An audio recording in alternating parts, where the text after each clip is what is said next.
Sejam todas muito bem-vindas, sejam todos muito bem-vindos, sejam todos muito bem-vindes. Saudações avalonenses. E hoje nós temos a apresentação de uma mulher que revolucionou o Brasil, uma mulher que revolucionou a saúde mental, uma pessoa que colocou um antes e um depois nos termos e nos temas da psique no nosso país. E temos o prazer de receber uma parceira de vida, a minha mais do que amadíssima irmã, Izzy Maria Rabelo Câmara, parceira acadêmica, de viagens, de organizações de eventos, de organizações de momentos altamente populares, como as festas juninas.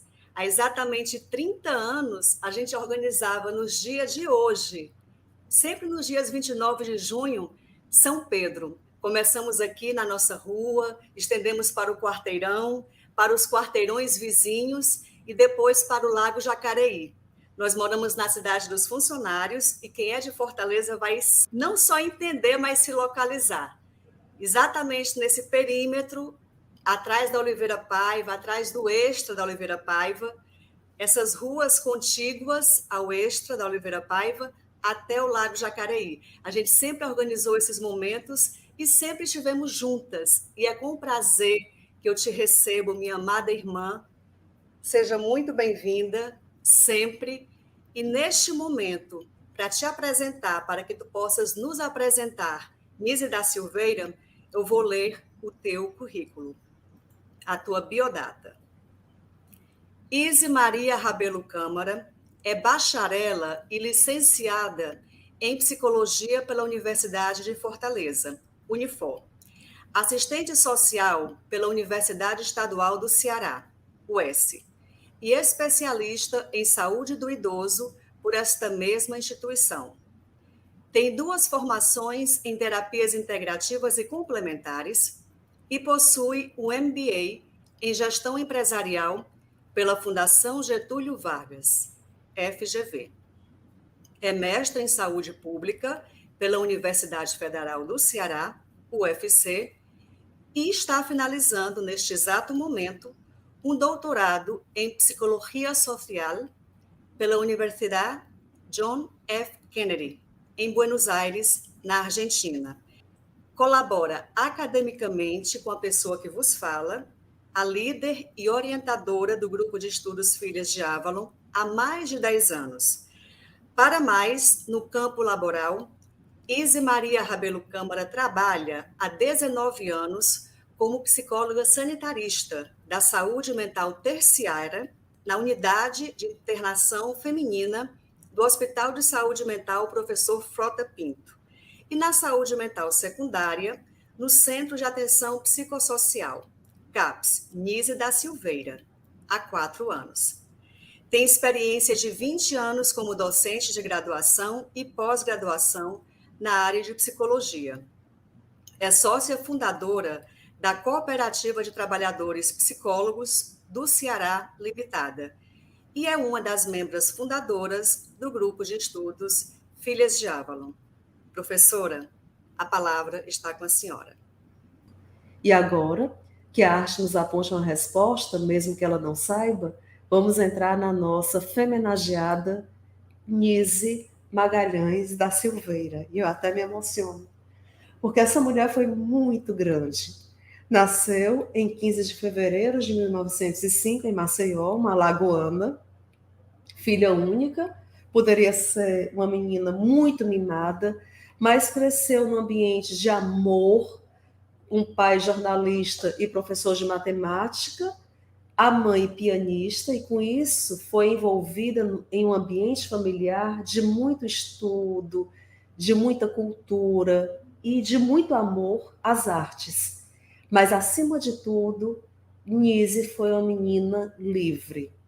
Seu primeiro contato com a filosofia, com Spinoza, um poeta que trabalha muito a questão do afeto, foi ainda muito menina, aos 16 anos. Aos 15 anos, mesmo sem ter idade para cursar medicina, conseguiu uma permissão especial porque era brilhantíssima. E foi a única moça entre tantos rapazes a cursar medicina, que o fez entre 1921 a 1926. Vemos aqui Nise entre os professores e colegas da faculdade, sempre muito presente, sempre muito atuante. Ao se formar, foi a única moça que está bem ao centro, e aqui a gente vê esses slides, como eu falei, foram feitos colaborativamente com a minha irmã, então nós pensamos em todos os detalhes. O lilás representando o feminino, essa moça que foi a única entre 157 formandos de medicina no ano de sua formação. Mas logo em seguida, pouquinho tempo depois, Nise, que já era órfã de mãe, perdeu o pai. Imaginem, filha única, já estava sem o pai e já estava sem a mãe, não conseguiu mais encontrar razão de ficar no Nordeste. Seria um ambiente que lhe provocaria muita dor. O interessante é que um dos primeiros trabalhos que escreveu foi justamente sobre a condição das mulheres na prisão e o quanto o Estado interferia no aprisionamento dessas mulheres. Prisão comum ou prisão asilar de hospital psiquiátrico. Ou seja, uma mulher muito à frente do tempo dela. Então, após a morte do pai, pouquinho tempo depois de sua formatura, mudou-se para o Rio de Janeiro e foi fazer residência em psiquiatria. Interessante que logo em seguida passou em um concurso público e foi trabalhar no antigo Hospital Pedro II, o primeiro hospital psiquiátrico do Brasil, que depois do fim da monarquia, tudo que se referia à monarquia foi sendo abolido e o hospital mudou o nome para o Hospital Nacional dos Alienados. Aqui nós temos as fotos em preto e branco, o hospital é belíssimo, um hospital enorme, situado na Praia Vermelha. Aqui foi a carta de apresentação que ela teve do grande Brás Paulino de França Veloso, indicando o quanto essa moça era valorosa para poder ficar no Rio de Janeiro, atuar no Rio de Janeiro como psiquiatra. Mas Nise cresceu num ambiente de liberdade, não aceitava opressões e acabou sendo filiada ao Partido Comunista Brasileiro. Era uma pessoa atuante, mas não era tão atuante porque era médica, era muito devotada à missão de ser médica. Mas, infelizmente, em um dia, uma colega de trabalho, enfermeira, vendo os livros que Nise continha em cima de seu espaço de trabalho, viu um livro de base marxista e a denunciou para a direção. Nise foi imediatamente encaminhada para o DOPS e as mensagens correram pelos jornais, presa no Rio, uma médica comunista, um preconceito muito grande. Aqui é a foto que foi batida no instante da sua prisão e ficou no presídio, no complexo presidenciário da rua Frei Caneca. Mais informes de jornal mostrando quanto essa moça era uma moça que tinha que ser extirpada da sociedade, que era uma moça transgressora, enfim. Era uma moça que apenas aceitava a liberdade acima de qualquer coisa. Estou falando da ditadura Vargas. Foi filiada ao PCB, ao Partido Comunista do Brasil. Aqui está cinza, porque foi um momento muito cinza da história da vida dela. Mas nem tudo que é ruim também é só ruim. Aonde tem o mal, também tem o bem. E nesse processo, sendo uma defensora do Manifesto dos Trabalhadores Intelectuais ao Povo Brasileiro, defendeu forças culturais como um aspecto de crescimento da população. Vejamos que nós estávamos numa época de eugenismo, e o eugenismo, levado de uma forma tão exacerbada, podemos constatar na Alemanha que foi justamente a base para o Holocausto. E essa moça, ao invés de buscar a diferença entre as raças, ela buscava fortalecer culturas, fortalecer o aspecto intelectual do povo brasileiro.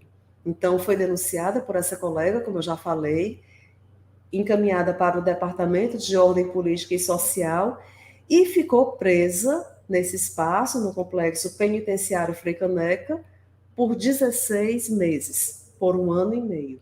No entanto, em 1937, quando saiu e já tendo perdido o seu cargo público, ela era concursada, mas perdeu o cargo público, ficou no período total 8 anos na clandestinidade. Ao sair do Rio de Janeiro, foi para a Bahia e depois para vários estados do Nordeste e do Norte, por medo de ser novamente presa, acabou cada vez mais se apaixonando pela obra de Spinoza, também foi influenciada por Freud nessa época, mas principalmente por Spinoza. No momento em que estava presa, foi colega de cela de Olga Benário Prestes, mulher de Luiz Carlos Prestes, que infelizmente Olga foi morta nos campos de concentração, e tornou-se amiga pessoal de Lima Barreto, que a homenageou como uma das personagens de seu livro, Memórias do Cárcere.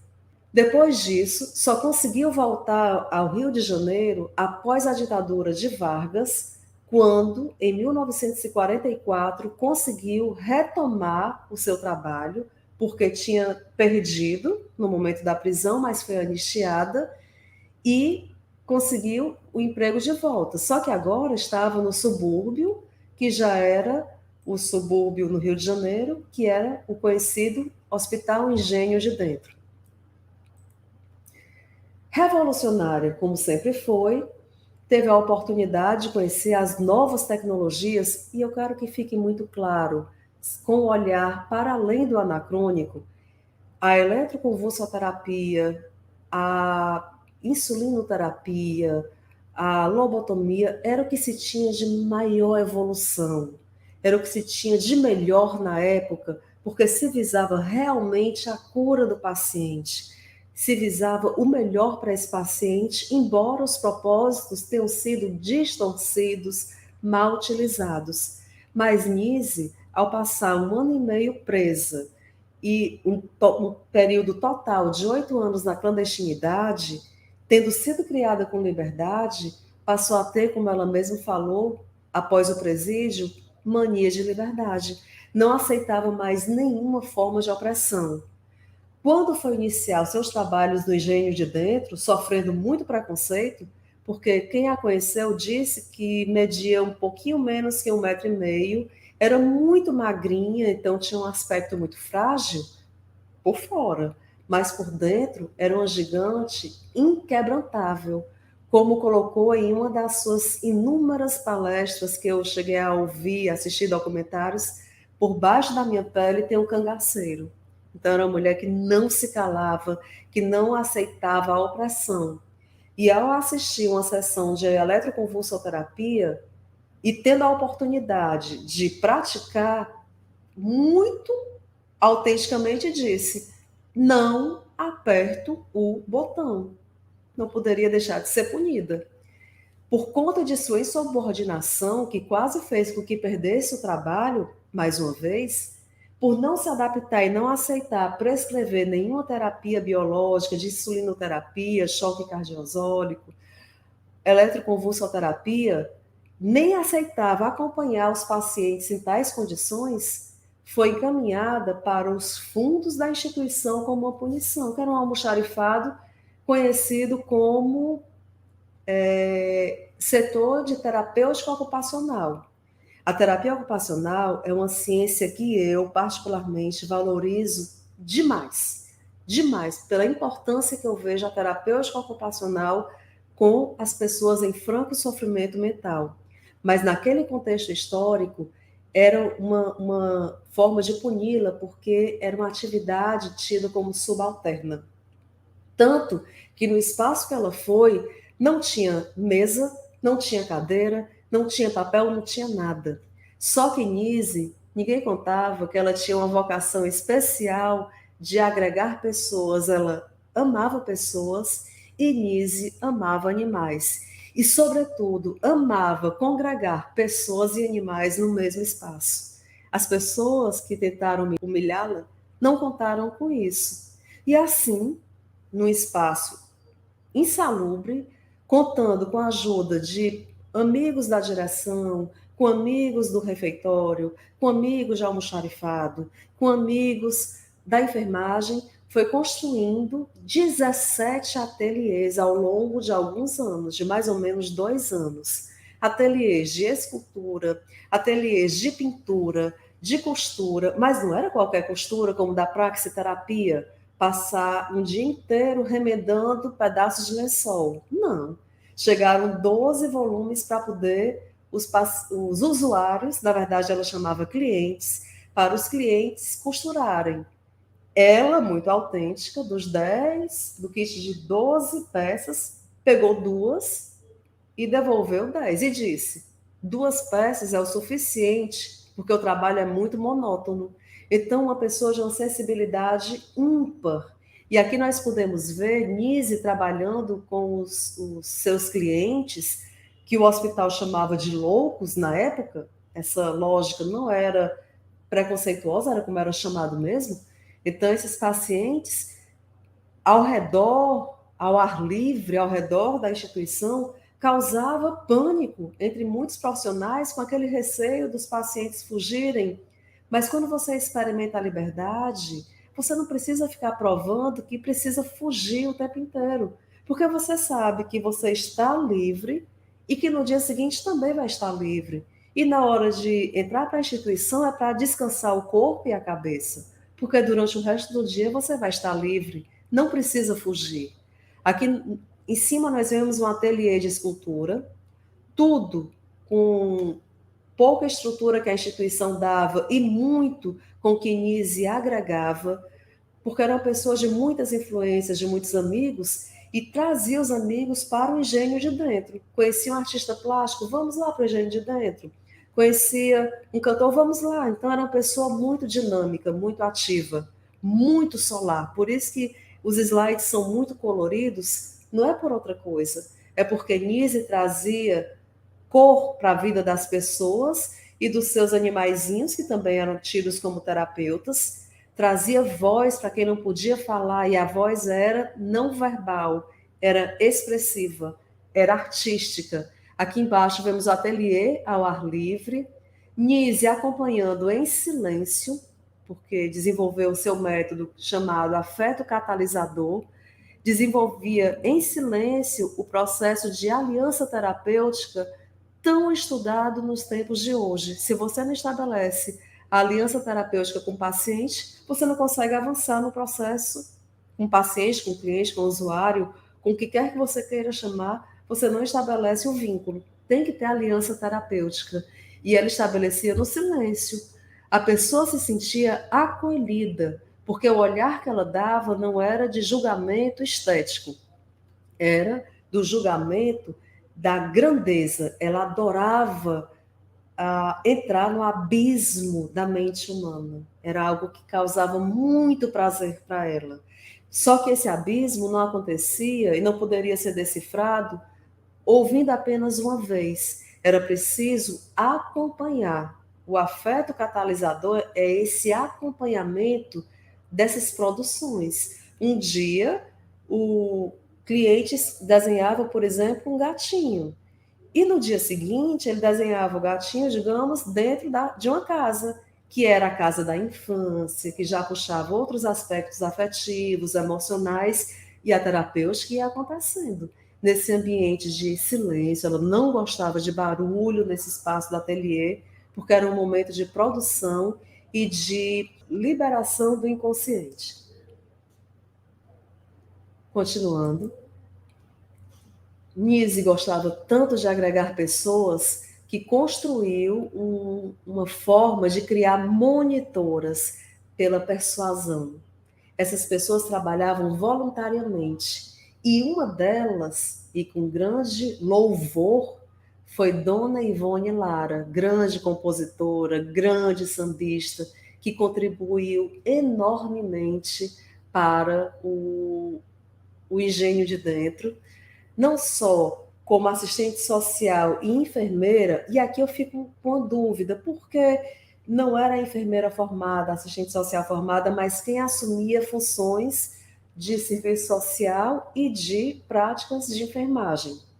Mas uma grande compositora que trabalhava a música com os pacientes, porque uma das oficinas era de música, outra oficina era de dança, outra era dessa expressão por meio de barro, expressão da sexualidade, da agressividade.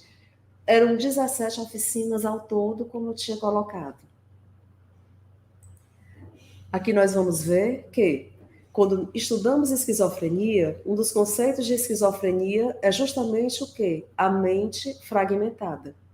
E o que Nise foi percebendo, e por isso que eu estou, como eu falei, com a minha mandala, com a Vésica Piscis representando o sagrado feminino bem ao centro, ela foi percebendo que pessoas muito desorientadas, muito quebradas, fragmentadas, que não se comunicavam, produziam desenhos que tinham uma unicidade, círculos, mandalas, e como já era discípula, ainda não discípula, mas já muito interessada pela obra de Jung, entrou em contato com Jung, porque a mandala, se nós formos olhar pela etimologia da palavra, em sânscrito, significa círculo, e o círculo representa unicidade. Não faz sentido uma mente fragmentada ter uma unicidade. Isso realmente não faz sentido.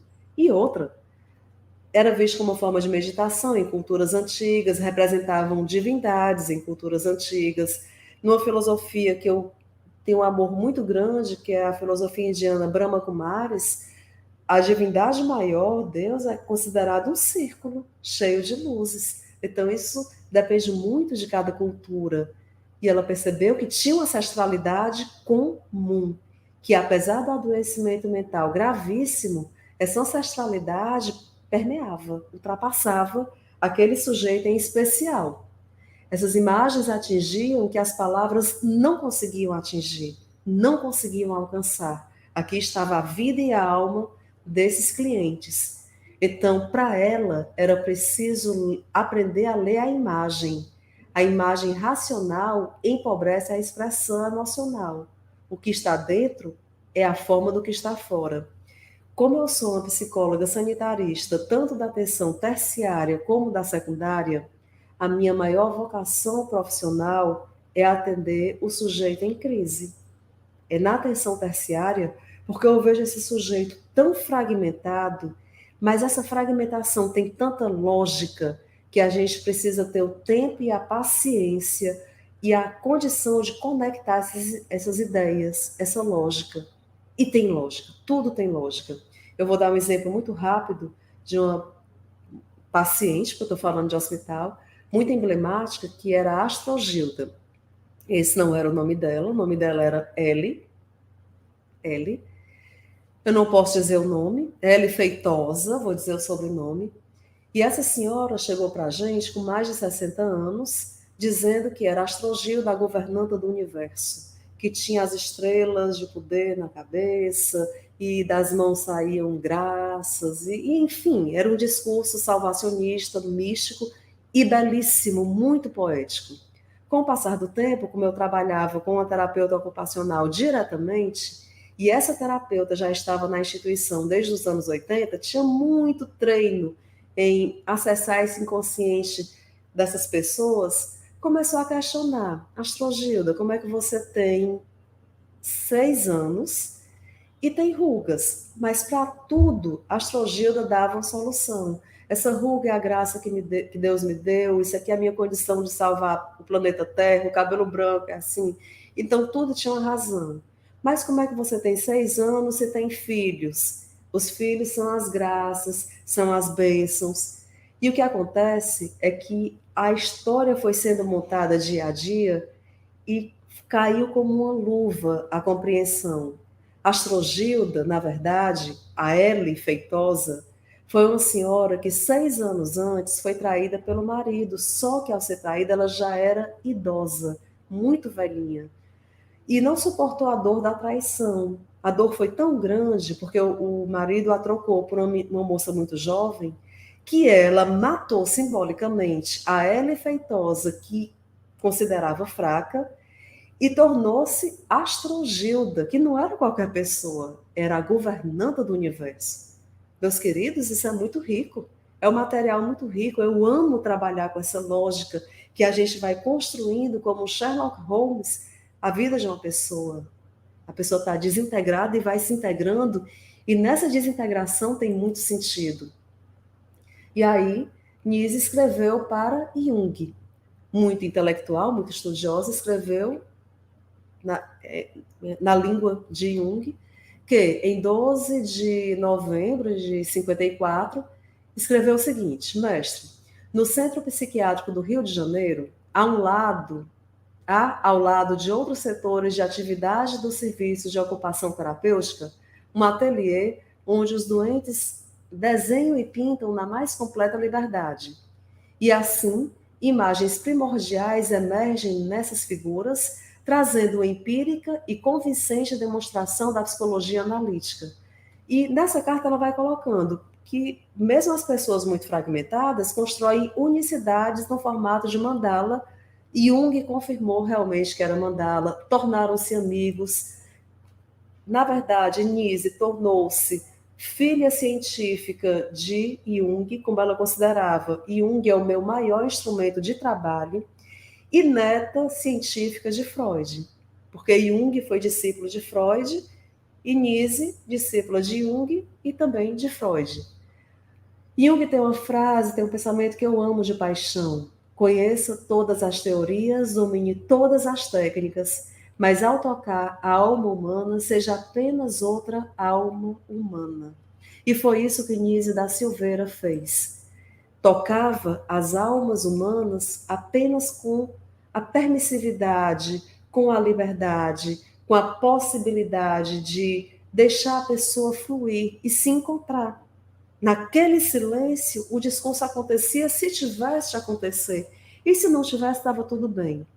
Suas grandes influências teóricas, eu deixei aqui de falar de um teórico, eu peço perdão por não ter falado, Gaston, se alguém se lembrar, puder colocar Bachelard, se não me falha a memória. Mas, enfim, eu foquei em Spinoza por conta da importância do afeto, que foi fundamental na obra de Nise, onde ele vem colocar que somos governados pelo afeto e somos escravizados por ele. Tudo se resume ao amor ou à falta de amor. E o somatório desses afetos são as imagens. Estar em contato com imagens é estar em contato com as nossas emoções, ainda que sejam não verbais. É estar em contato com a nossa constituição psíquica maior. Teve influência de Antoine Artaud, que trabalhava essa lógica dos inumeráveis, que eu achei isso perfeito, lindo, que cada indivíduo pode passar por inumeráveis estados do ser cada vez mais perigosos. Viver é uma dádiva fatal, já dizia meu amado Renato Russo. Machado de Assis, que ela tinha prazer, ela se deleitava com a obra de Machado de Assis, e temos aí o grande livro O Alienista, grande obra que Machado de Assis deixou para a posteridade, mas o maior instrumento de trabalho para Nise foi realmente o seu grande mentor, foi Jung. Como a própria Nise colocou, foi meu instrumento de trabalho. Foi através de Jung que eu comecei a fazer uma psiquiatria que eu considero científica. Antes, eram preliminares grosseiras.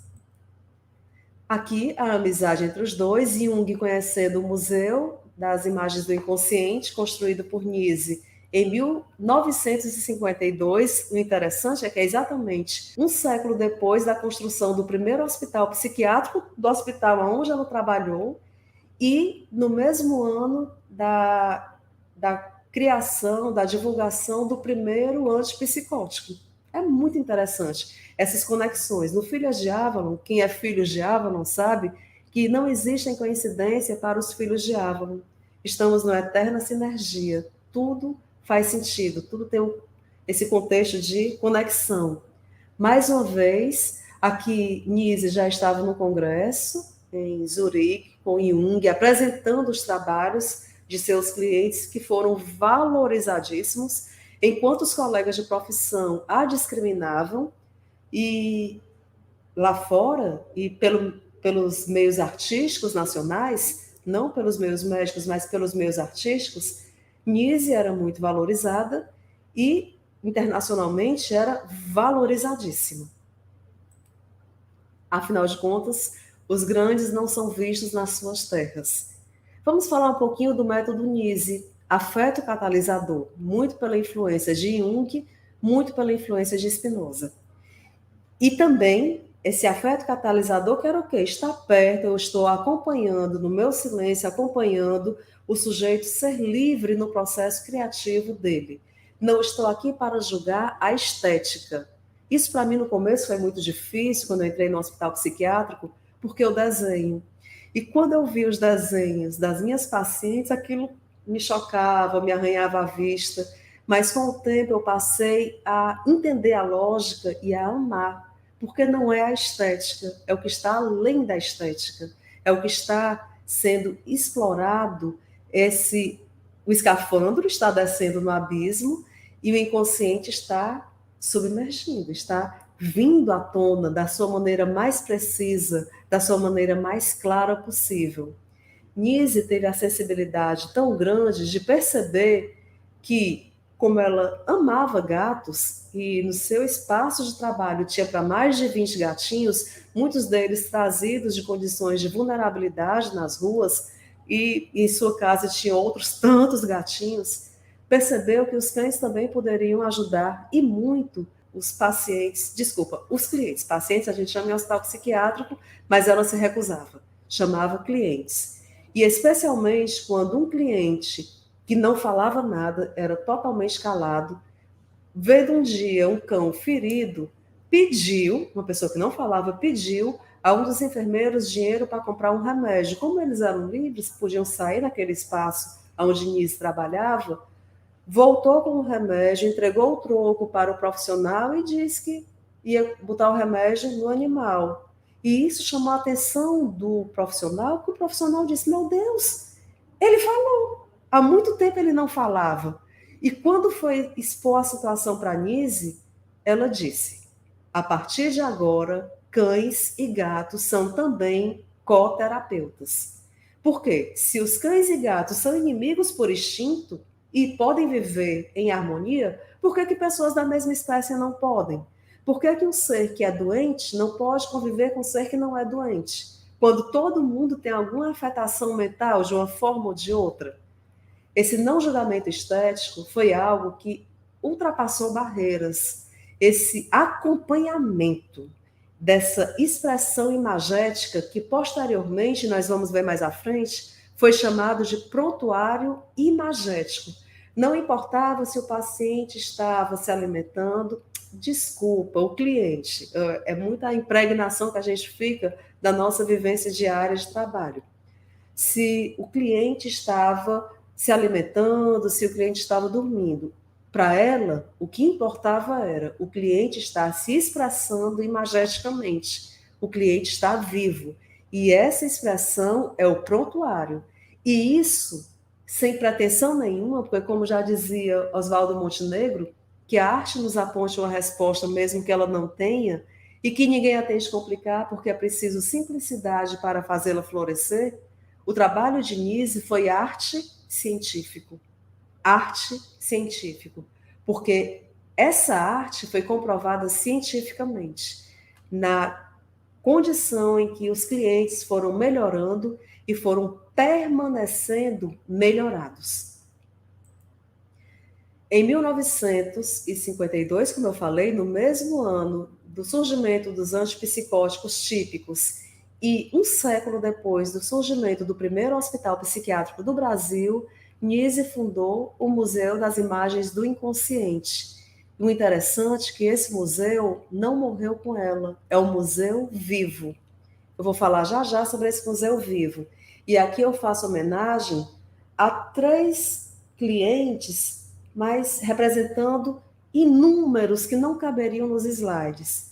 Fernando Diniz, por quem Nise tinha um amor muito grande.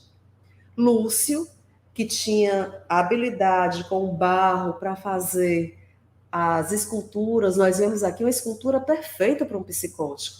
A escultura que tem cabeça, tem cabelo, tem sobrancelha, tem olho, tem nariz, tem boca, tem botõezinhos, tem a roupa toda completinha. E depois que a família o autorizou a fazer lobotomia, olha como a arte de Lúcio ficou.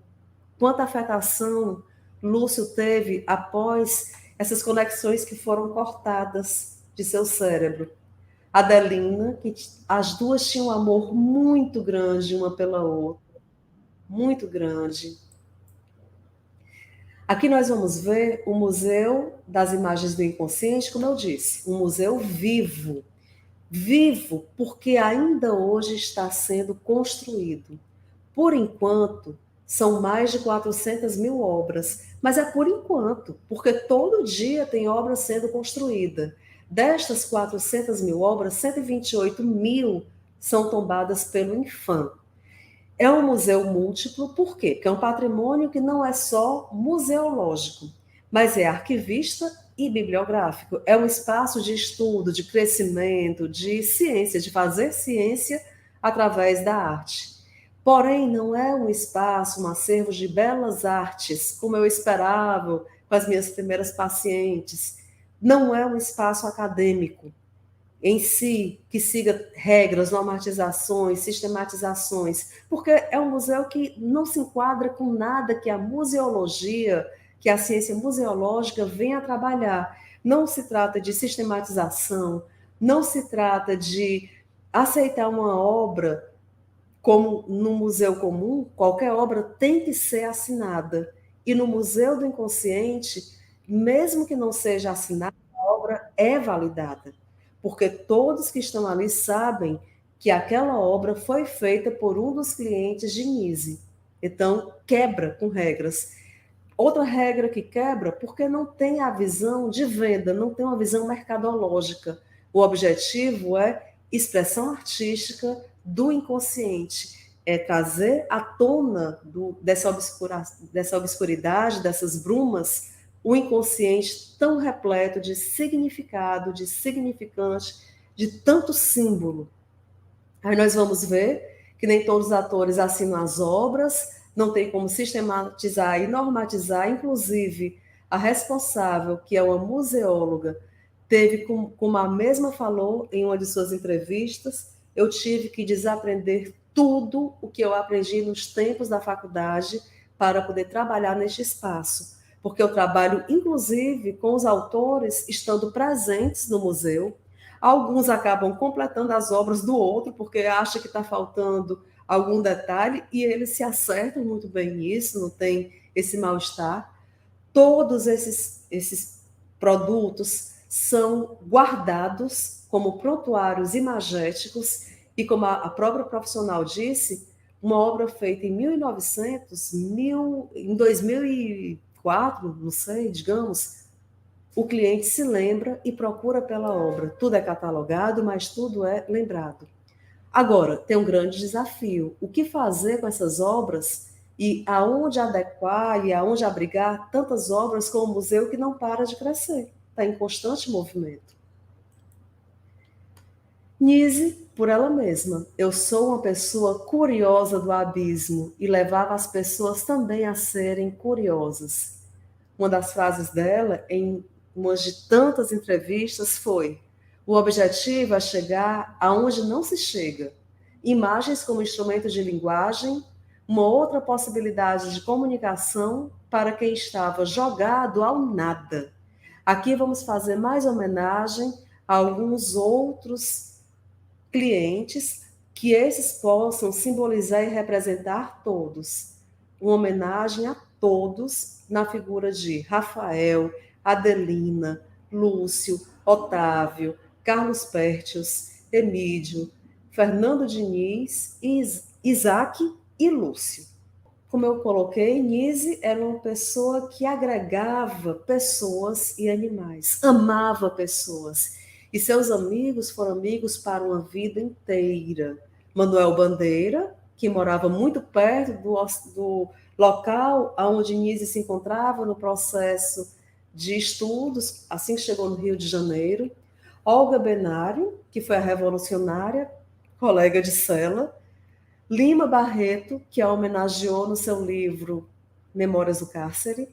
Dona Ivone Lara, a grande compositora, a grande sambista. Marta Pires Ferreira, que foi uma grande artista visual e voluntária do Museu das Imagens do Inconsciente. Luiz Carlos Melo, diretor do espaço.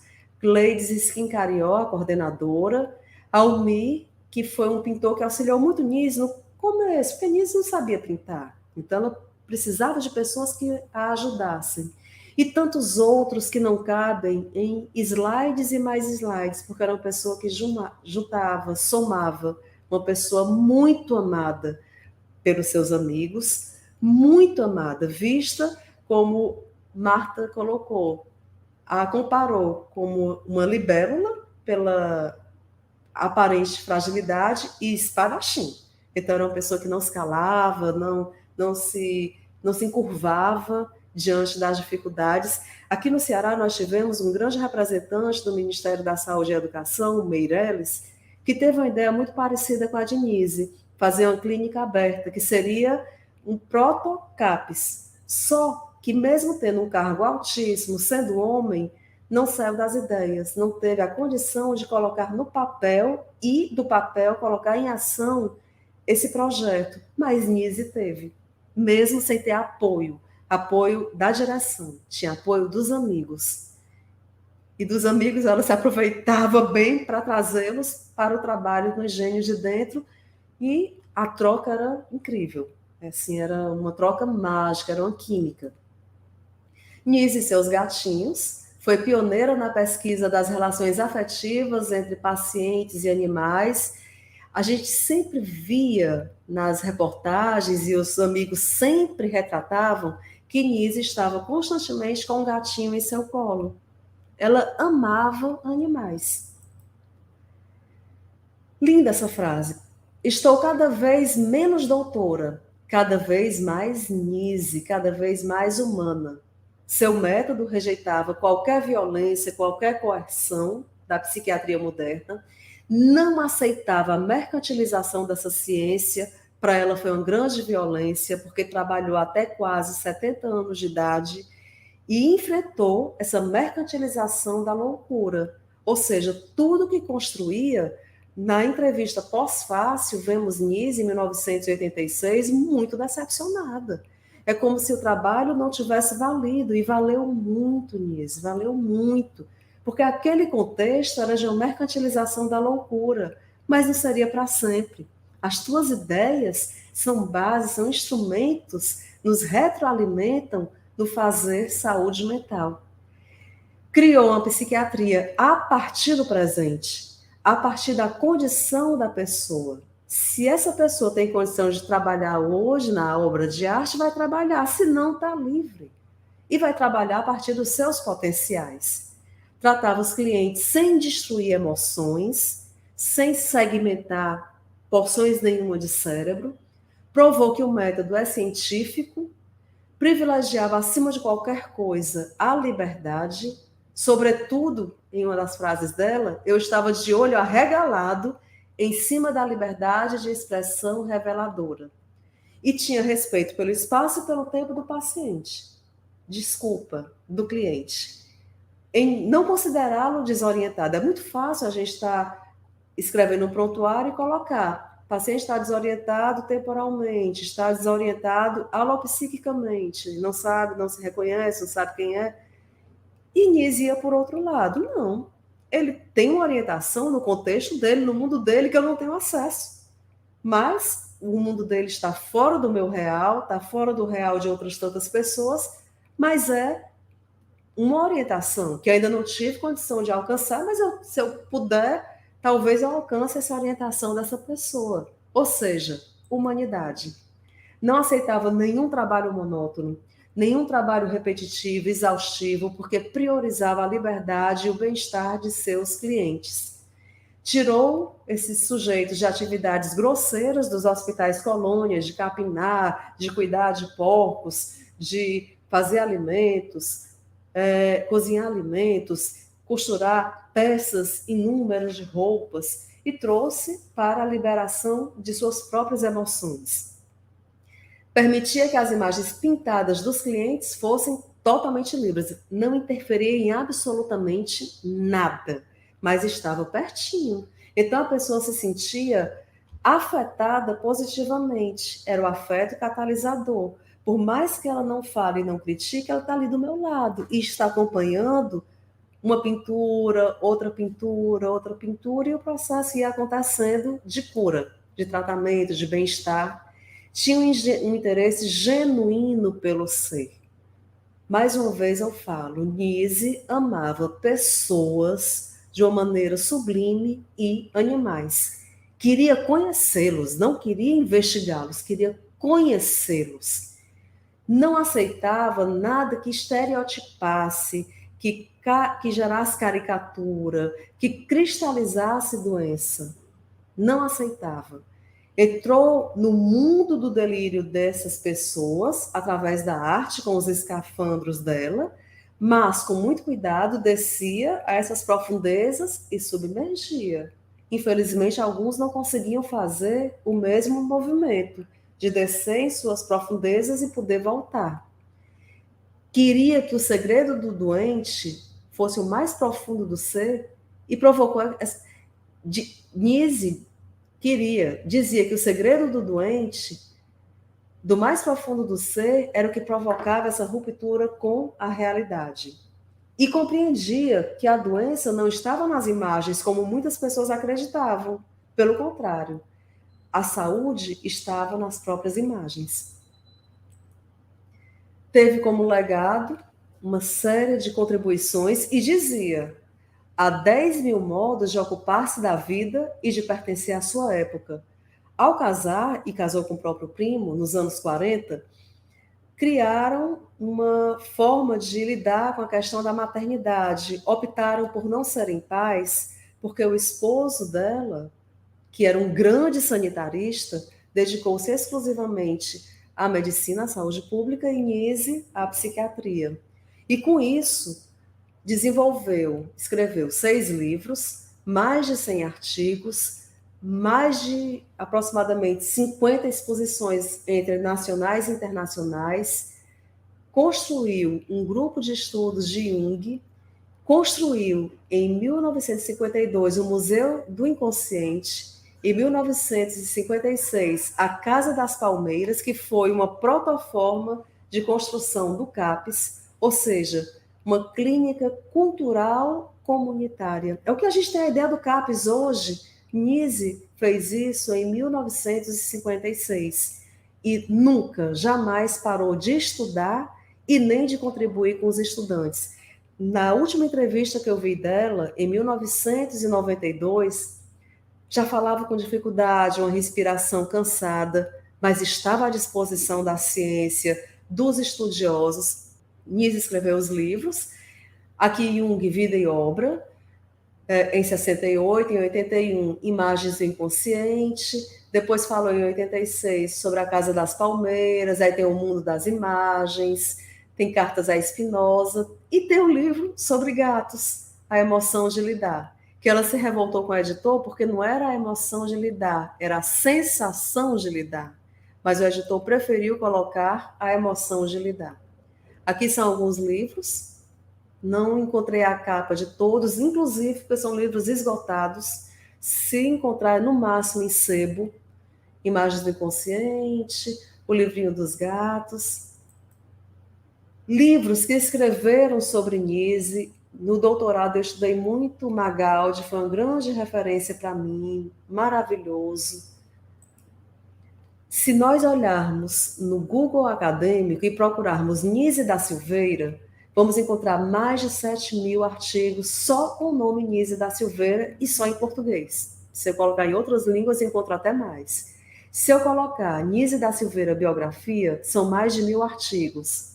Isso até o instante em que esse material foi feito. Nise da Silveira arte, são mais de 5.000 artigos. Nise da Silveira terapia ocupacional, são mais de 2.000 artigos e por aí vai. De arte-terapia, reforma psiquiátrica, saúde mental, animais, são mais de 3.000 artigos. A grande Nise da Silveira, o pioneirismo de Nise da Silveira. Foi a primeira mulher, a primeira pessoa a introduzir a terapia ocupacional, como nós temos hoje enquanto uma ciência que trabalha com o emocional, que trabalha com as profundezas do sujeito, com as emoções expressadas, não como a praxiterapia, que fazia com que esse paciente, porque a terapia ocupacional para ela era o cliente, fazia com que esse paciente fosse um mantenedor da estrutura manicomial, um trabalhador forçado. Aqui não. Aqui na terapia ocupacional, Nise vai abrir o espaço para as expressões, para a individualidade. Foi uma grande divulgadora da terapia analítica, a terapia de Jung, no Brasil. Colocou o sujeito como um ser de protagonismo, de potencialidades, com tratamentos inclusivos, humanizados e dignos. Protagonizou tanto esses sujeitos que deixaram de ser apenas pacientes, passaram a ser artistas, aonde o público vinha ver as obras desses artistas. Foi a pessoa que introduziu animais como coterapeutas. Na gestão do hospital que eu trabalho, em 2019, o penúltimo diretor é espírita, é uma pessoa muito humana e amorosíssimo com animais. E foi deixando que os animais que sempre existiram na instituição, mas que acabavam sendo de uma forma ou de outra exterminados, esse penúltimo diretor, muito humano, muito gentil, deixou que os gatinhos fossem tomando de conta da instituição. Na verdade, só tem 4 cachorros, a quantidade de gatos é infinita. Na minha casa tem 3 deles, porque os pacientes têm tanto amor por eles que reservam um pouquinho de suas comidas para dar para os gatinhos, um pouquinho do leitinho do último remédio do dia, que é da ceia, reserva para os gatinhos. Os profissionais compram ração e dão para os gatinhos, para os cachorros. Tem as campanhas que os profissionais pagam para esterilizar as fêmeazinhas. Então, assim, gente, é um amor, é muita doação. E veio como inspiração dada por Nise, ainda nos anos 40, nos anos 50. O que mais que a gente pode falar? Foi a pioneira nesses tratamentos humanizados, precursora da lógica antimanicomial do CAPS, dessa ressocialização do sujeito. Um dos seus primeiros escritos, como eu já falei antes, assim que se formou, já foi escrevendo sobre a criminalidade da mulher pelo Estado brasileiro em relação à população feminina. Eu quis resgatar aqui para mostrar essa importância. Uma moça tão jovem e já colocando o quanto o Estado nacional, o quanto o Brasil, interferia na liberdade de ir e vir de mulheres. Fosse por estarem em asilos ou qualquer outra forma de opressão. E como ela mesma dizia, depois de 1 ano de prisão, fiquei com mania de liberdade. Aqui nós vamos ver vários documentários. Infelizmente, esse documentário, dirigido por Leon, em 86, que foi o ano que Nise ficou viúva, foram 46 anos de casamento, um casamento muito sólido, mas, infelizmente, logo em seguida, Leon morreu e esse pós-fácil não pôde ter sido divulgado na época. Um material maravilhoso, de 1h20, se não me falha a memória, e que foi ao público em 2014, por isso que levou o nome de pós-fácil. O que mais que a gente vai ver aqui? Vários documentários, vários aqui, Adelina, vários. Aqui é do Pós-Fácil, que é 1h20, justamente como eu tinha falado. Tem uns materiais que esse rapaz está num desses materiais que é do Itaú Cultural, uma sequência de vídeos curtinhos maravilhosos. Aqui é a museóloga do Instituto da Nise, que a moça que falou que teve que desconstruir tudo o que sabia, que aprendeu nos tempos de faculdade, porque quando chegou naquele ambiente, tudo que aprendeu não fazia mais sentido. Ou seja, se reciclou, foi flexível. Maravilhoso o discurso dela. O filme Nise da Silveira, eu não tenho acesso ao Netflix, mas no YouTube você pode alugar por uns R$ 7, mais ou menos, ou comprar um livro em que Nise mostra assim que sai desse processo da prisão, da clandestinidade, e dá de cara com o engenho de dentro, utilizando técnicas que para ela foram chocantes. Filme muito bem feito. Realmente, a gente pensa que a Glória Pires é a própria Nise da Silveira. Glória incorporou Nise na forma de falar, porque era dura, e muitos amigos diziam, Nise era extremamente severa com quem ela podia entender que podia ser severa, com pessoas cultas, com profissionais, mas tinha uma docilidade, uma empatia e uma paciência extraordinária com os clientes e com seus animaizinhos.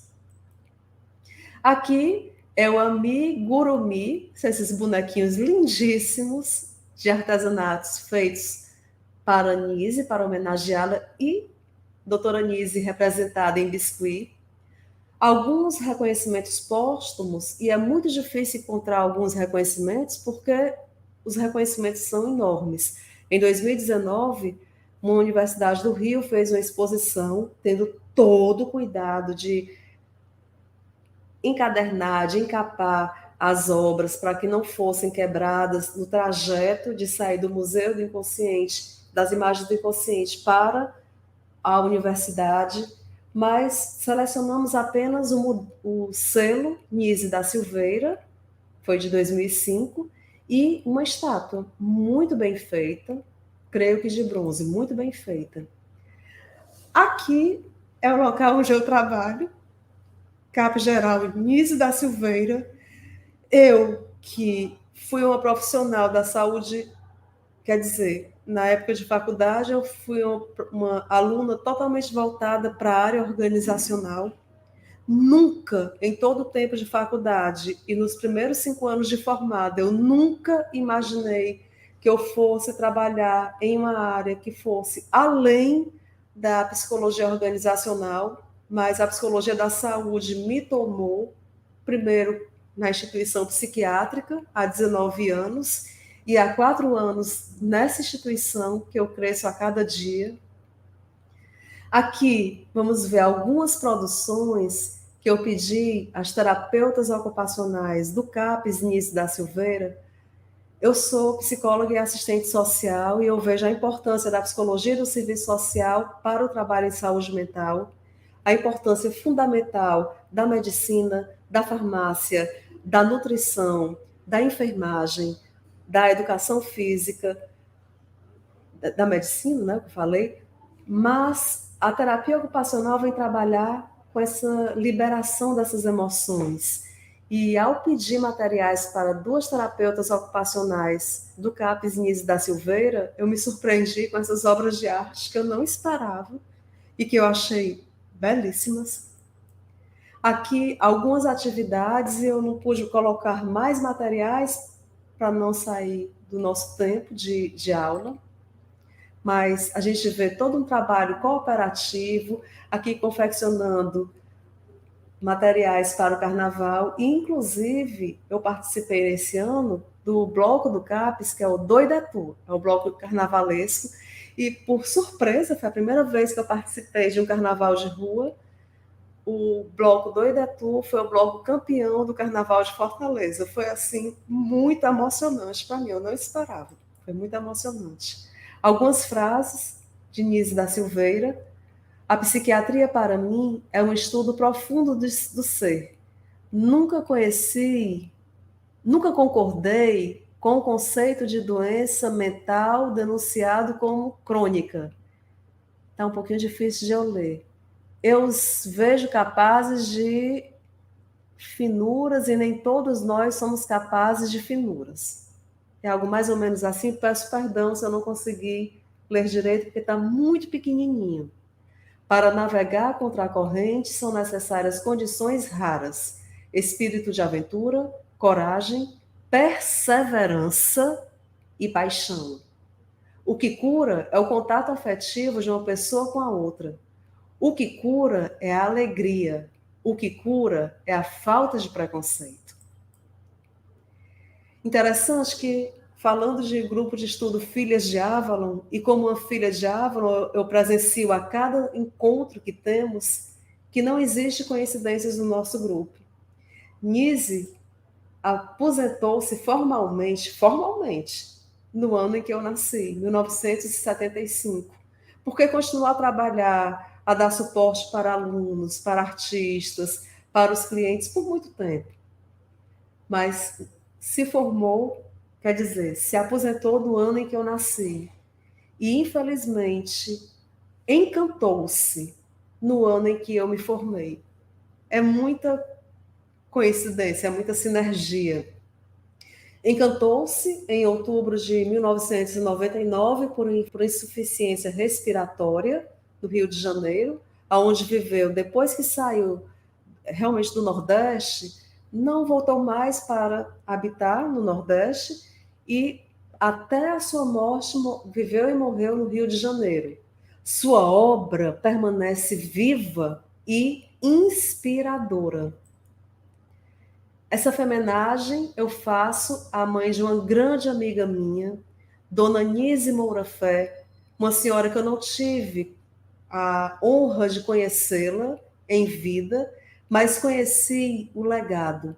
Foi a segunda mulher farmacêutica do Piauí. Aí vocês vão dizer, o que é que isso tem a ver com Nise da Silveira? É uma outra Nise, é uma outra mulher, é uma outra desbravadora. Dona Nise, para sair do Piauí e estudar farmácia na Bahia, levava alguns dias em alguns transportes. Hoje, com pouquinhas horas, você atravessa um estado para outro, de avião, de carro, de ônibus, mas não era o caso de Dona Nise. E a família Moura Fé é uma família do Piauí que tem uma influência muito grande na psiquiatria do Ceará, do meu estado, em figuras extremamente relevantes para a psiquiatria do Ceará, com o doutor Nilson Moura Fé, que é o nome de um CAPES aqui de Fortaleza, e eu devo ao doutor Nilson o primeiro contato que eu tive com a saúde mental propriamente dita. Quando eu entrei no hospital onde eu trabalho, há 19 anos, Dr. Nilson, que era o coordenador da saúde mental, me deixou uma semana dentro da sala da coordenação da saúde mental, que era localizada no mesmo hospital, estudando tudo o que eu pudesse me ambientar, tendo contato com Dostoiévski, com tudo que ele mais amava. Então, doutor Nilson, aonde o senhor estiver, esteja em paz, esteja bem. E muitíssimo obrigada por essa iniciação, não poderia ter sido mais perfeita.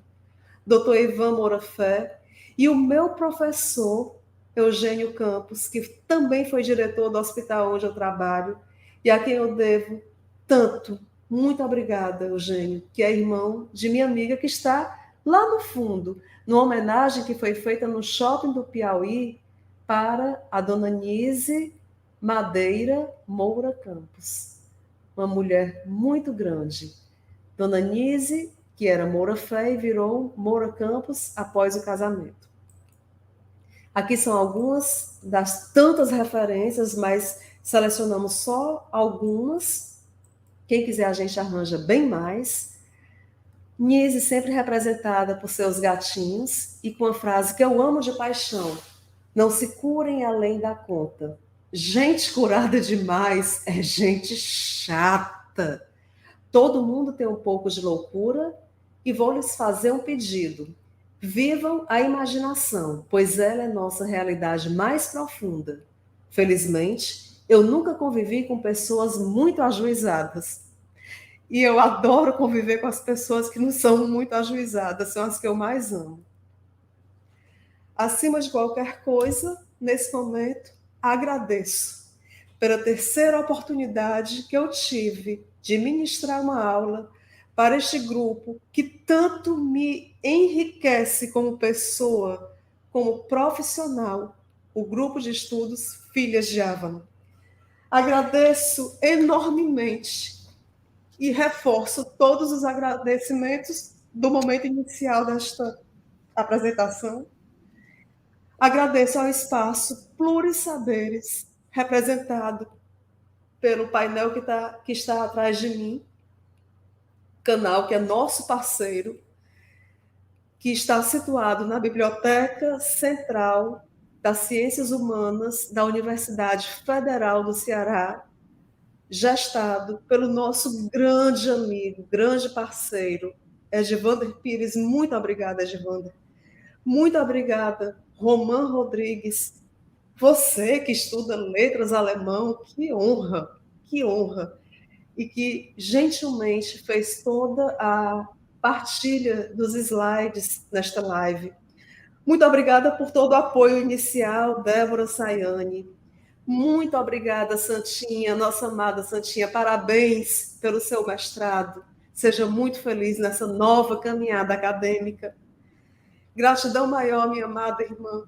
Muito obrigada por ter me ajudado no momento final da escrita da tese a desenvolver comigo esses slides que foram tão trabalhosos, que foram tão garimpados, e que naquele contexto de muito cansaço e de pouco tempo, diante de muita pressão, eu não teria como fazer, eu não teria feito diferente. Muito obrigada, muito obrigada. Quero responder aqui algumas perguntas que me colocaram. Como foi introduzido por... Está um pouquinho ruim de eu ler, mas deixa eu tentar aqui. Como foi introduzido por Nise da Silveira o tratamento com animais, principalmente gatos, como coadjuvante para lidar com pacientes psiquiátricos? Nise já amava muito os gatos e os cachorros ficavam na instituição meio como uma forma subversiva. Tipo assim, vão ter que engolir. Ela tinha muito isso. E ela chamava cliente, meio que, como diz aqui no Ceará, só de mal. Só de mal. Debaixo da minha pele tem um cangaceiro. Então eles vão ter que engolir. Me botaram lá no fundo do hospital, pois vão ter que engolir meus animaizinhos. Mas um paciente, como eu falei, um cliente que não falava, ficou sensibilizado por um animal que ficou ferido e pediu, sem falar, ele pediu ao enfermeiro dinheiro para poder comprar o remédio. E o enfermeiro disse, meu Deus, falou, voltou da farmácia, trouxe o dinheiro, trouxe o troco, alguma coisa aconteceu. E a doutora Nise disse, mais uma vez eu reforço, a partir de agora, cangaceira como eu sou, debaixo da minha pele, todo gato e todo cachorro também vai ser um coterapeuta. Eu não sei se eu respondi o que a pessoa perguntou. Outra pergunta foi, como feminista, ela não se achava feminista, mas ela é feminista. Tanto que eu estou de vermelho, os slides têm muito de lilás, que é a cor do feminismo. Doutora, estou representando aqui a Vésica Pisces, porque você era uma grande mulher do sagrado feminino, ainda que nem soubesse. Estou representando a unicidade, a força da mulher. Como feminista, dentre tantos feitos incríveis, qual foi a maior ação de Nise da Silveira? Eu não saberei dizer qual a maior ação, porque foram tantos pioneirismos. Nesse momento, a primeira coisa que emerge é dar voz ao invisível. Tem um pensamento de Manuel de Barros, que eu amo. Pode chocar quem vai ouvir, mas eu vou traduzir, para não ficar tão chocante. Manuel de Barros escreveu um dia, fazer prezado o desprezível é coisa que me apraz. O grupo de estudos Filhas de Avalon dá voz a quem não tem voz. Nise da Silveira tem muita voz, mas tem voz agora. No tempo dela foi muito rechaçada. Era valorizada lá fora, mas aqui com os colegas foi muito rechaçada, porque era ousada.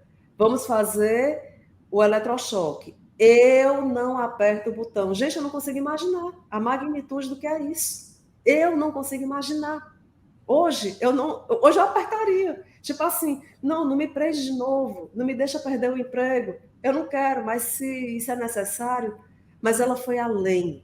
Uma filha única que já não tinha pai, não tinha mãe, ficou 8 anos clandestina, mas esqueceu de tudo isso porque o ser humano vale mais, valia mais. Eu não aperto o botão. E sofreu muito por conta dessa condição muito firme, a libélula e espadachim.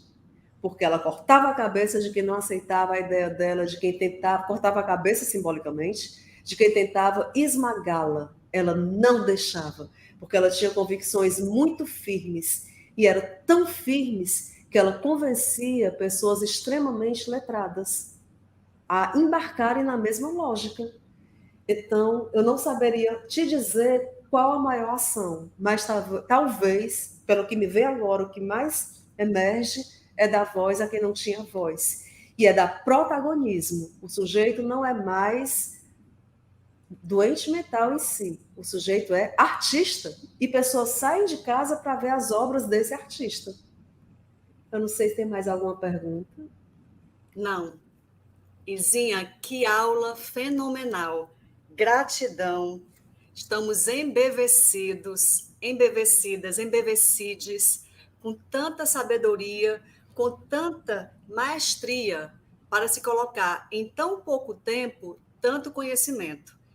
Aqui nós temos uma profusão de elogios, uma profusão de reconhecimento ao teu trabalho, e ninguém melhor do que você no nosso grupo de estudos para falar sobre Nise.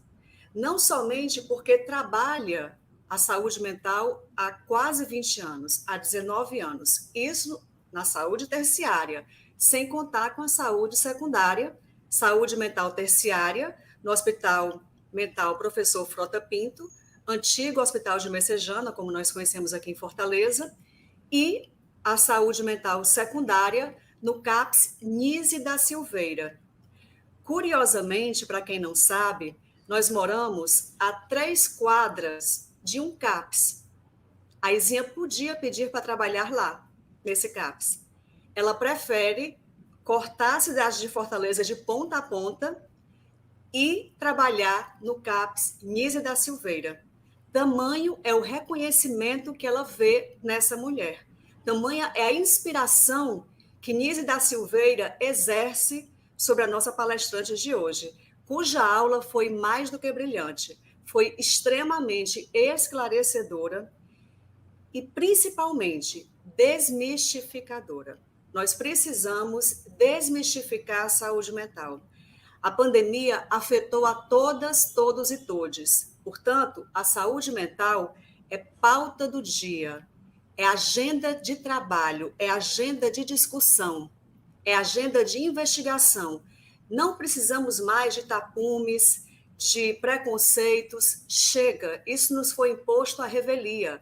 Nós não precisamos mais desses artifícios completamente impostos à nossa revelia. Nós não queremos mais fechar os olhos à saúde mental.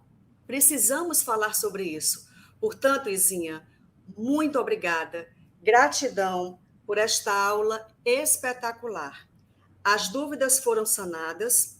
Qualquer dúvida que as pessoas possam ter, é só nos comunicar que passamos para ti e tu as responde, sem nenhum entrave, sem nenhum tapume, como foi esta aula. Uma aula brilhantemente conduzida, com um contexto muito bem historicizado, com a apresentação da nossa femenageada de forma muito respeitosa e também com muito respeito para quem e por quem está nos assistindo. Tratar de saúde, especialmente a saúde mental, é algo muito delicado, porque dispara muitos gatilhos. E muitas pessoas que com certeza estavam com medo de assistir a esta aula, assistiram tranquilamente e foram só elogios para ti. Portanto, muito obrigada, gratidão imensa por este Gratidão. momento essa congregação de retroalimentação de saberes, no qual aprendemos muitíssimo sobre algo que necessita ser estudado por nós e para nós, que é a saúde mental. Tem que ser discutido, é um assunto que merece discussão e reflexão. Preconceito é algo do passado, isso é ignorância.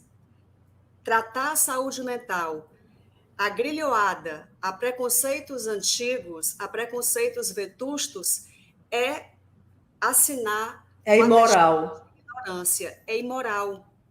É imoral e amoral. Portanto, conclamamos a todas as pessoas que estão nos assistindo, que estão conosco até este momento virtualmente, e as pessoas que vão nos assistir posteriormente, conclamamos a todas, todos e todes que embandeiremos esta causa pela saúde mental, contra o estereótipo que se firmou e que nós não aceitamos mais da doença mental como um tema e como um assunto que não deve ser tratado. Muito pelo contrário, deve ser respeitado, tratado e, principalmente, trazido à tona para que nós possamos conjugar desses conhecimentos e praticá-los, que nós possamos reproduzir os conhecimentos aqui repassados e possamos ser agentes multiplicadores desses conhecimentos tão vastos que hoje foram condensados nesta aula simplesmente brilhante.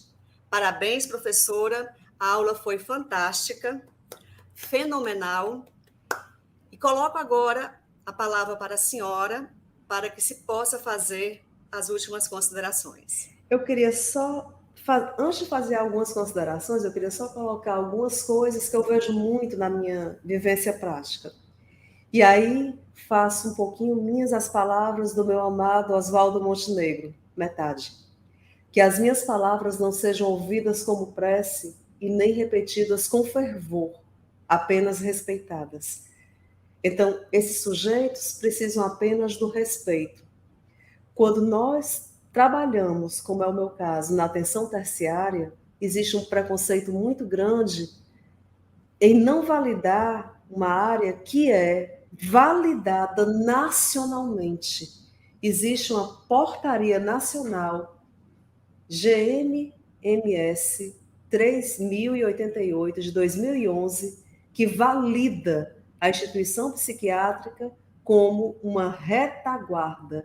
É quem dá o suporte final para a saúde mental em crise, somente em crise, não para excluir. Esse sujeito é tratado, a princípio, na atenção primária. Adoeceu, cronificou, o transtorno ficou persistente e severo, CAPS é a grande referência. Pessoa em saúde mental é CAPS. Mas o sujeito entrou em crise, por algum motivo, quebrando tudo em casa, tentando suicídio, se arriscando a atravessar a rua e morrer atropelado, riscos maiores contra si e contra os outros, é a atenção terciária, é emergência. Quais são os casos de emergência? Suicídio. Ninguém vai tentar pensar em cuidar de suicídio de alguém no seu consultório belíssimo, com seus bibelôs, com a sua sala lindíssima. Não há tempo a perder. No suicídio não há tempo a perder. Tem que ser muito rápido o processo, a ação. Nos casos de psicose puerperal, que não sei como é que é no restante do Brasil, mas aqui no Ceará é conhecido como resguardo quebrado, que é um risco para si, para o bebê e para os outros. Nos casos de surto psicótico, o risco de morte é emergência. A emergência ultrapassa a urgência. A urgência tem um risco, até de morte pode até ter, mas na emergência o risco é iminente. Se não cuidar, morre ou acontece um desastre. Então, essa instituição que dá o suporte não pode mais ser demonizada como é com um discurso anacrônico, amoral, imoral, como foi e como era o contexto pré-reforma psiquiátrica. A PENASH evoluiu muito. Em 2015, o Hospital de Saúde Mental Professor Frota Pinto foi eleito o hospital público melhor qualificado pela PENASH, entre os 143 hospitais psiquiátricos do SUS, de todo o Brasil. Eu estou falando de um estado pobre. A diária que um hospital psiquiátrico recebe é uma vergonha. Não se lucra com o hospital psiquiátrico, é uma vergonha. Para ter o serviço de hotelaria, que não é barato, porque a lavanderia é industrial. Para ter 6 alimentações por dia, para ter o remédio é muito caro, folha de pagamento é muito cara. Então, esse hospital, com todas as dificuldades, conseguiu atingir uma avaliação criteriosíssima. Quem quiser pode acessar os critérios da PENASH, criteriosíssima, e conseguir ter atingido o primeiro lugar com 97,5%, se não me falha a memória, na pontuação, é um feito, é um feito, é um cuidado. E esse discurso que demoniza, desqualifica o esforço conjunto dos profissionais que estão atuando na saúde mental. Porque em 5 anos, não, deixa eu ver, de 2007 a 2015 são quantos anos? Quem puder fazer o cálculo, que eu estou aqui numa linha de pensamento. O Ceará perdeu 5 hospitais psiquiátricos, mas os serviços substitutivos não deram suporte para acompanhar os 5 hospitais psiquiátricos que foram perdidos. Que foram perdidos não por ideologia, mas por falta de dinheiro. Porque o que pesa não é ideologia, é não ter dinheiro. Nessa vida, o que pesa é o dinheiro. Então, esses hospitais foram destituídos, pessoas deixaram de ser atendidas e contrarreferenciadas. E hoje, o que eu vejo no cenário que eu trabalho, antes da pandemia, nós tínhamos menos de 12 mil pessoas. E hoje estamos no local que eu trabalho, que é um CAPES pequeno, que tem apenas 17 bairros, nós já estamos com mais de 16 para 17 mil pessoas, em questão de 3 anos. É adoecedor para o profissional querer se devotar e ter tantas pessoas para poder atender. É adoecedor. Então, não é uma briga de foice, não tem que ter briga. O profissional da atenção terciária não briga, apenas tenta tirar da crise e contrarreferencia. A atenção primária e a atenção secundária tem que entender que é uma soma de forças, inclusive porque é um serviço legitimado. Entre você deixar um paciente seu, um familiar seu, no hospital geral, que pode pegar uma superbactéria, e deixar no hospital psiquiátrico, que a bactéria que pode pegar, se pegar, que não pega, é uma pediculose, um piolho, se pegar, o risco de morte é muito maior no hospital geral, com tantas infecções, com tantos problemas de infecção, e não está especializado. E o profissional que trabalha em hospital clínico geral, porque eu já trabalhei por 2 anos, tem um preconceito indizível com o paciente mental, porque o paciente mental dá muito trabalho, grita a noite inteira, é muito inquieto, é muito agressivo, verbal e fisicamente. Isso em crise, que é o público que eu tenho maior vocação, é o público da crise.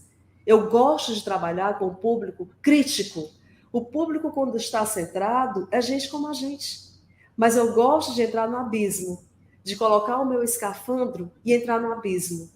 Entrar e voltar. Eu gosto, eu aprendo com isso, eu cresço muito com isso. Então está na hora de parar com esses discursos anacrônicos, esses discursos execráveis, esses discursos que são imorais, porque na pandemia eu vi os meus colegas, inclusive eu, apelando para que as pessoas tivessem condição de, em crise, terem uma vaguinha na emergência da instituição que eu trabalho, terciária.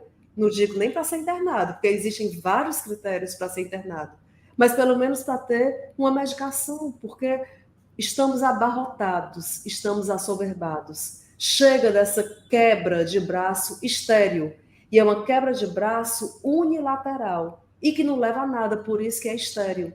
Só gera um mal-estar, porque na hora de uma precisão, na hora que você vir um amigo ou um familiar seu dentro de uma casa quebrando tudo, você não vai ter a paciência de esperar chegar uma segunda-feira, isso numa madrugada de um sábado, para essa pessoa ser atendida, se tiver vaga, e entrar numa vaga de faltoso. você vai correr para uma emergência psiquiátrica. E, infelizmente, no Ceará, hoje, para 184 municípios, só existe uma única emergência psiquiátrica, que é onde eu trabalho. No Hospital de Saúde Mental Professor Frota Pinto, que foi a instituição onde eu desenvolvi todo o meu doutorado. Então é isso. Somemos força, sigamos, sem o preconceito. Sinise, há mais de 70 anos, olhou o ser humano de uma maneira tão integral, tão grandiosa. Por que ficar nessa quebra de braço? Não precisamos. Precisamos de força, porque quem tem fome tem pressa, quem tem dor tem pressa, quem tem crise tem pressa, tem urgência, porque está entre o limite da vida e a morte. A emergência psiquiátrica é gravíssima. É uma linha tênue entre a vida e um comprometimento irreversível, um comprometimento maior. Então, sigamos, mas sigamos com amor, sem esse discurso de preconceito, de palavras que é só, sabe, só fala, mas não tem ação. Né? Eu prefiro a lógica de Nise. Debaixo da pele tem um cangaceiro. Eu prefiro. Sigamos, sigamos. Professora Izinha, minha amada Izinha, muitíssimo obrigada. Aula muito esclarecedora, dúvidas totalmente desanuviadas. Esse desabafo, mais do que acolhido por nós, o nosso grupo de estudos, enquanto entidade que trabalha com muitas pessoas das mais diversas searas e dos mais diversos pontos do planeta, entendemos a necessidade deste acolhimento à tua fala, especificamente a esta fala final, que é a realidade da saúde mental no Brasil atualmente. Por mais políticas públicas, por mais Nises da Silveira, por mais pessoas como você que fazem do estudo da loucura, da psicose, da mente humana, uma bandeira. Parabéns, gratidão, o trabalho está perfeito. Coloco então aqui os nossos últimos momentos para vocês, conclamando a que não somente reproduzamos essa fala da professora Izzy, nossa querida filha de Avalon, mas também que a vivenciemos. Conclamo também a todos, todas e todes que no próximo momento, que será sábado, estejamos juntos. Hoje, assim como a professora Izzy colocou a sua autodescrição, eu também brevemente faço a minha. Eu estou de vermelho e branco, uma blusa vermelho e branco, especificamente para honrar esta mulher esquerdista e que tanto buscou a paz, vermelho e branco. Eu estou com brincos que lembram estrelas, porque estrela ela foi, cintilantes como ela, cintilantes como a nossa palestrante. E trago comigo a nossa amada deusa, a deusa tríplice celta Nutriskel. Também honra ela, a esta deusa, que vai se personificar em muitas mulheres, das quais eu falarei na próxima aula, exatamente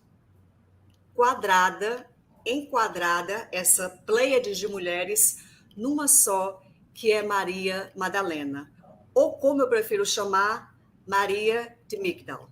E vocês vão entender o porquê desse Migdal, por que ela não é Maria de Magdala, e muitos outros detalhes que nós vamos passar, não pela religião, e muito menos por vácuo dela, mas pela história e pela ciência. Vamos, na próxima aula, trabalhar em cima dessa figura que foi tão importante, que foi Maria Madalena, à luz da ciência e à luz do conhecimento de então e de agora. Portanto, gratidão a todas e todos, que tenhamos uma feliz noite. Gratidão à nossa querida professora Izzy Maria Rabelo Câmara, que daqui a poucas semanas será doutora de fato e de direito, com o seu doutorado defendido. Gratidão ao nosso apoio social, na pessoa de Santinha Paixão, nossa amada Santinha parabéns pela passagem, pela entrada no mestrado, que já é um passo para o doutorado daqui a pouco. Eu já falei, meio que enganchando aqui com o doutorado, porque eu já estou prevendo, Santinha, que é terminar o mestrado e começar o doutorado e já partir para os pós-doutorados. Portanto, minha amada, parabéns pela entrada no mestrado, sejas muito feliz, parabéns ao nosso querido Plurisaberes por esta magnífica live e todas as outras que ele nos ancora, que ele nos ajuda, e aqui especificamente na pessoa de 2 de nossos parceiros, que são Edvander Pires, o representante para nós do canal Plurisaberes, e o Ramon Rodrigues, que é o nosso ajudante, que é o nosso monitor que está conosco. A todas, todos e todes, gratidão, saudações avalonenses e até a próxima oportunidade.